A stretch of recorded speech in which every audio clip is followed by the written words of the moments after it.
Thanks, Virginia. And Marco, congratulations, both of you, on the organization of this Eumans Congress. It's timely, and I'm sorry not to be with you in Warsaw.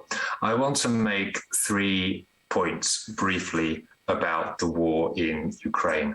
The first one is that I believe it's imperative that a clear, unambiguous, realistic, and speedy prospect of Ukraine becoming a member of the European Union is given. I believe this is essential because this is what the Ukrainian people have brought about revolutions to achieve. We need to stand resolutely alongside their European aspirations. I believe that many people, particularly in the east of Europe and indeed in Eastern European governments, agree with me about the necessity of this, but we need to make the arguments in the west of Europe and to Western European governments.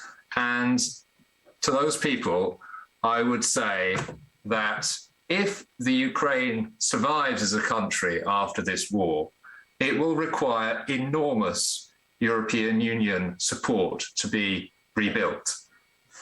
It is much better, for realistic reasons, for that support to be given to a country which is inside the club or is very close to being inside the club than to one which is outside the club and is still subject to geopolitical positioning of other actors.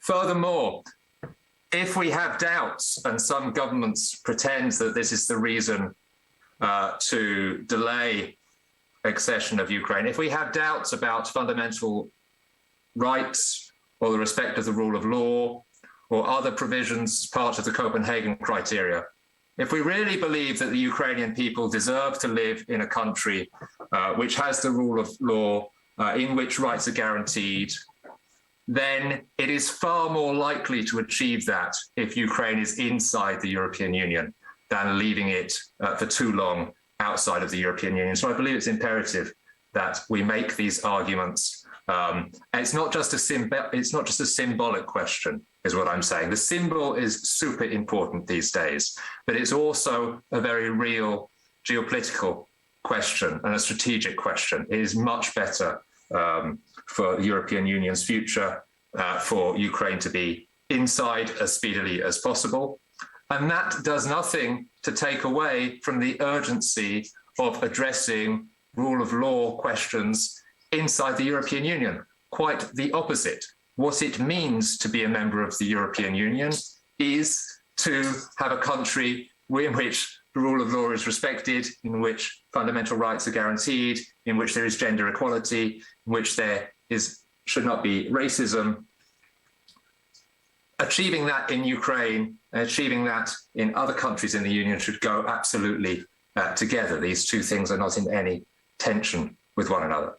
So that is the first point I wanted to make.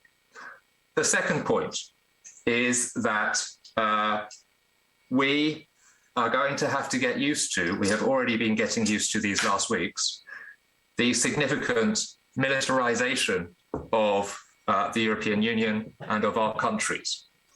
I have the utmost respect for people who are opposed to all militarization. I believe that the right to conscientious objection is a very important civil right, but I think that militarization is already happening in the European Union, and it will continue to happen over the coming period.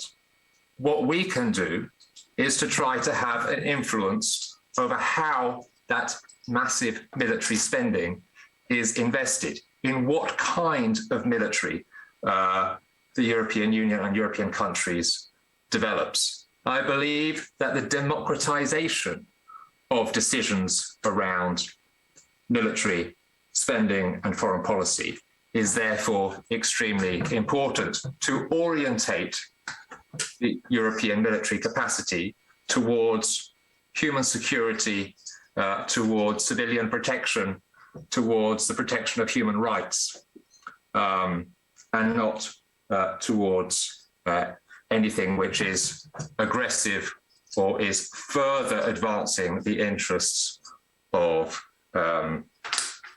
military-industrial complex, let's say. So democratizing of security policy is an urgent task for us. The third thing that I want to say is that an urgent task for us these days is to show our support and solidarity not only with everybody in Ukraine, but also with those brave people in Russia, in Belarus, and in other countries who are protesting against the war.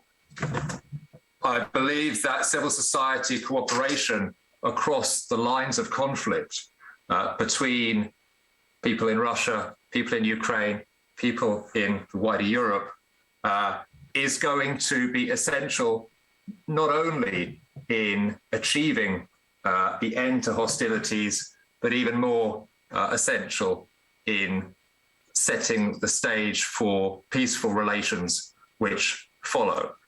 With that in mind, European Alternatives, along with other organizations,